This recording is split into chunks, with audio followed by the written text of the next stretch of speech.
Hello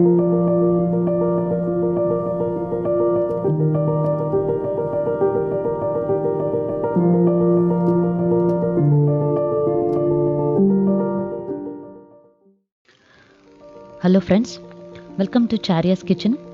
Today I'm going to show you an easy way of doing American dessert, crepes, American crepes, French crepes, whatever you wish to call it. This crepe is famous due to its very light and airy texture. The incorporation of sweet and fruits at the end for garnishing makes this as a healthy dessert, and it is loved pretty much by everyone. It only requires 4 ingredients, and one is all-purpose flour. You can use maida instead of all-purpose flour. And the second one is milk, egg, vanilla essence. You can substitute water instead of milk too, as it is a dessert recipe. So to make it more rich, few people add milk. So in case of allergies or things like that, you can add water too. Now let me show you how to make crepes. Let's first beat the eggs. You can use any type of whisk here. I'm going to use a handheld one.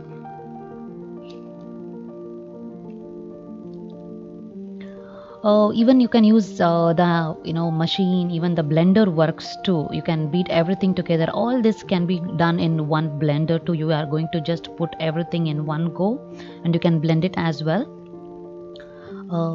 With the eggs here, beat it till there are no lumps, and till you see that there is the froth, like you can see the white substance forming around.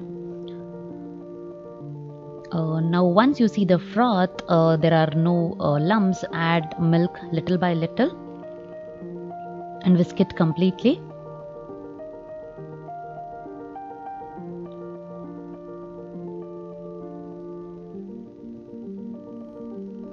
Now let's add the flour to this mix little by little. We just don't want to dump, so little by little is good.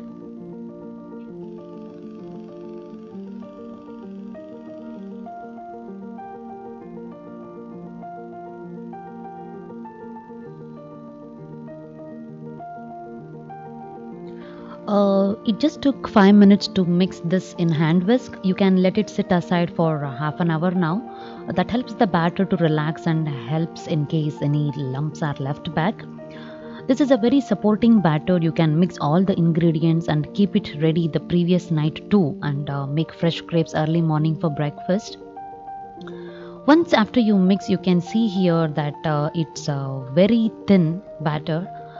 Eggs in this helps this batter to pour the crepes very thin. See, you can see it just drops very thin.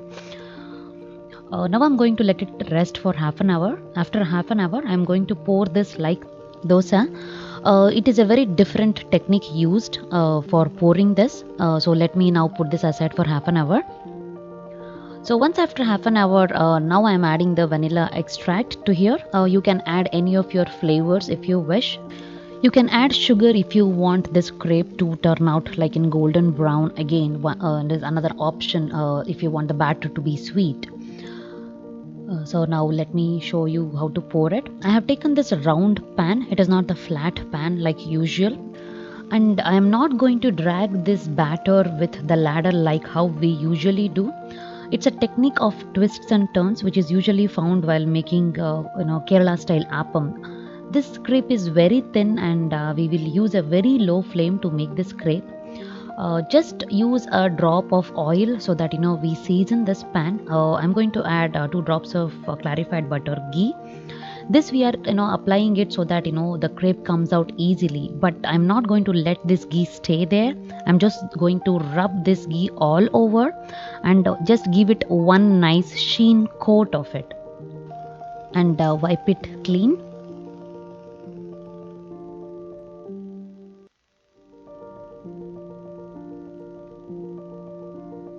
Once the pan is hot, just take a very small ladle. This ladle which I have taken here is just as small as an egg. Pour it right in the middle. Because the pan is hot and we have just coated it with ghee, the middle gets stuck, and once done we are going to do this circular motion like you can see, so that the batter moves around slowly and gets coated in the pan. So that there won't be any layers here and it just gets stuck. Just in case if you need, you can put 2 drops of clarified butter in the corners of the pan so that it helps you to pull out the crepe from the pan easily. Usually the batter will start leaving corners by itself. You can see here at the point where I haven't applied the ghee.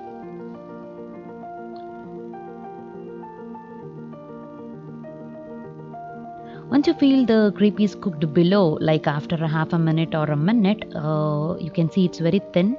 You can just turn it around. Note that this batter doesn't turn out crispy like the masala dosa. It is a very soft, it is a rollover kind of a batter. So I'm going to show one more time.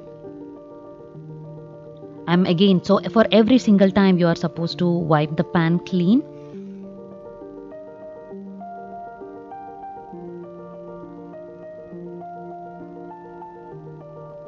Just go around.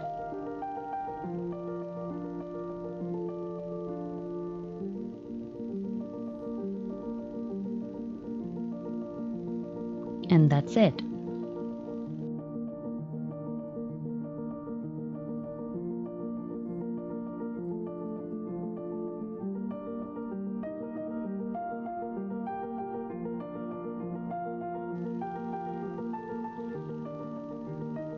I'm using my hand to show you how thin it is and how low the flame is here. So now it is done and I'm going to show you how to garnish this. We usually see it with lots of berries like berry compote and things like that, but I'm going to do with some Indian flavors today and some very famous flavors here. You can make this and keep it ready earlier and like just serve chill too. At the first I'm going to use the cream here. You can use the butter if you want, the cold butter. This is the chena which I am using before we do the paneer, and this is the rose gulkan. Because the rose gulkan is strong, the cream actually balances it out very well. It is like a combination which to mellow down the sweetness of the rose gulkan and the pista. Pista and rose is a very famous American combination. So once done, you can roll it. You can add banana if you want at this, so it will be more like a gulkan flavor which we get.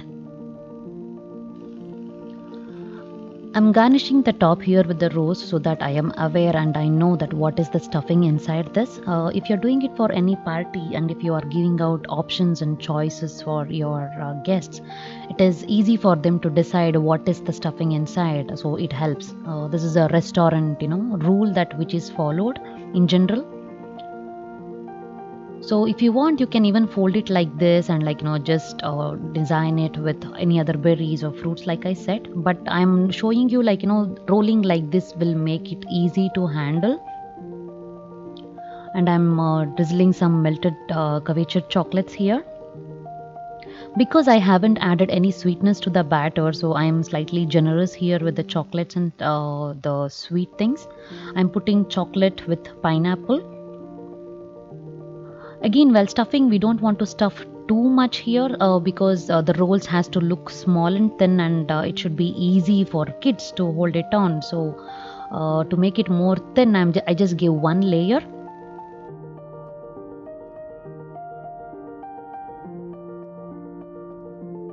And I'm going to put some mangoes here because it's in season, so I'm using pretty much seasonal fruits.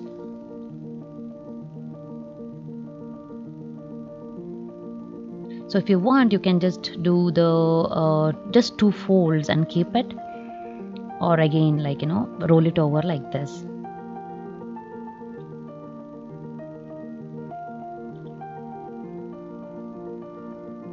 Because I have put chocolate inside this, so I am going to just drizzle some melted chocolate. By doing this, it pretty much gives a very good idea for the person who is looking, saying what is inside, and it also adds a lot of eye appeal. So I have put pineapple and strawberry here just to mellow down the acidity of the pineapple. Again, choice of fruits is pretty much optional, and it is as per taste.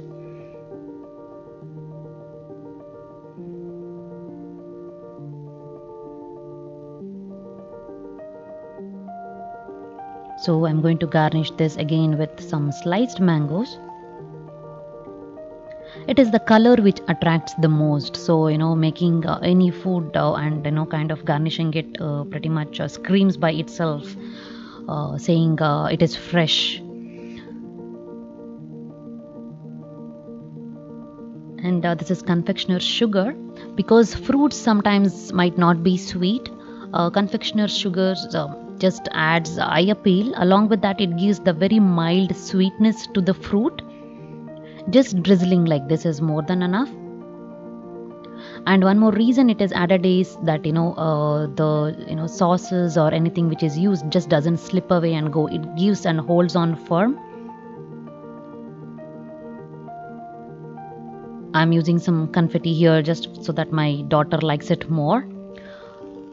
You can pretty much do anything, decorate any way you want, and with whatever you have in the kitchen. So it is done now. I hope you like the video. Thank you for watching. Please do subscribe for Charyas Kitchen for more detailed videos, tips and tricks. Thank you.